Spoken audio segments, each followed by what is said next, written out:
월가의 신조어 출현, 바이 커버넌트, 월가의 상징어가 출현할 때 시장은 극단에 있다.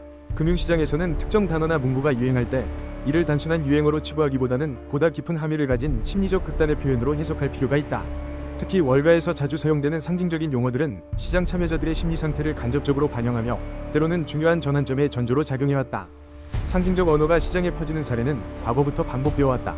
2000년 닷컴 버블, 뉴이코노미, 1990년대 말부터 월가는 별표, 뉴이코노미, 별표라는 표현으로 들끓었다.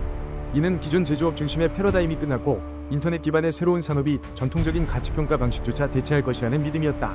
수익성이나 재무 건전성보다 웹사이트 트래픽, 사용자 증가율이 기업 가치를 결정하는 시대라는 인식이 퍼졌다. 그러나 실질적 이익이 없는 과잉 기대는 2000년 이후 나스닥 종합지수가 1년 반 만에 78% 하락하는 붕괴로 이어졌다. 시장은 새로운 질서를 외쳤지만 실제로는 과거보다 더 큰 화성을 쫓고 있었던 것이다. 2007년 서브프라임 위기, 서브프라임 이즈 컨테인드. 2007년 여름 미국 주택시장 붕괴 조짐이 보이던 당시 벤 버냉키 연준 의장과 주요 투자은행 CEO들은 하나같이 별표 서브프라임 모기지 문제는 제한적이다. 서브프라임 이즈 컨테인드, 별표라고 반복했다. 하지만 그 말이 회자될수록 시장의 리스크는 증폭되고 있었다. 2008년 9월 리먼 브라더스 파산으로 이어진 글로벌 금융위기는 당시의 낙관적 표현이 얼마나 현실과 괴리되어 있었는지를 입증해준다. 2013에서 2018년 티나데어 이즈 노 얼터너티브, 미국의 양적 완화와 저금리 기조가 장기화되면서 주식 외에는 투자할 대안이 없다는 논리인 티나가 월가 전역에 퍼졌다. 채권 수익률이 제로에 가까워지고 부동산이나 대체 투자 또한 과열되자 기업 실적이나 밸류에이션을 무시한 무차별적 주식 매수세가 형성됐다. 이 시기 S&P500은 5년간 80% 이상 상승했지만 2018년 미중 무역 갈등과 금리 인상으로 인해 시장은 급격한 조정을 맞았다. 대안이 없다는 믿음은 모든 리스크를 무시한 투자 행태를 합리화시키는 장치였을 뿐이었다. 2020에서 2022년 에브리띵 버블, 홀리 크라이지스, 페르마 크라이지스, 코로나 팬데믹 이후 시장은 유례없는 유동성과 공급망 불안, 지정학적 리스크, 인플레이션과 같은 여러 요인들이 복합적으로 얽히면서 홀리 크라이시스, 퍼머 크라이시스, 페르마 크라이시스, 에브리싱 버블, 에브리띵 버블이라는 표현들이 잇따라 등장했다.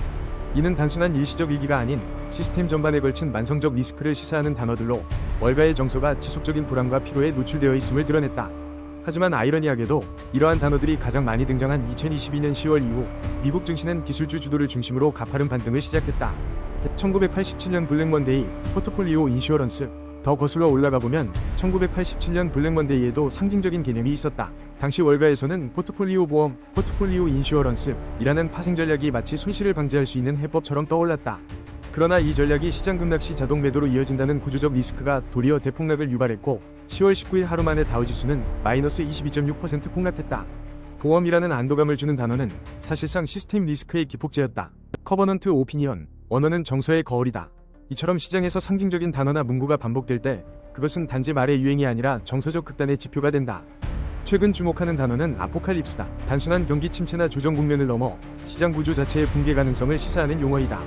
이는 2022년 이후 연속적인 인플레이션, 금리 급등, 지정학적 리스크, 기술 산업의 구조 조정, 그리고 미국의 상업용 부동산 우려 등이 중첩되며 나타난 투자 심리의 불안을 반영한다. 역설적이지만 가장 두려운 단어는 종종 가장 과매도된 시점에서의 회복 신호가 되기도 했다. 다만 신조어의 등장이 방향을 알려주지는 않는다. 현명한 투자자는 이런 언어에 휩쓸리기보다 왜 그 단어가 등장했는지를 파악하고 집단 정서가 어느 방향으로 과도하게 쏠려 있는지를 냉정하게 진단해야 한다.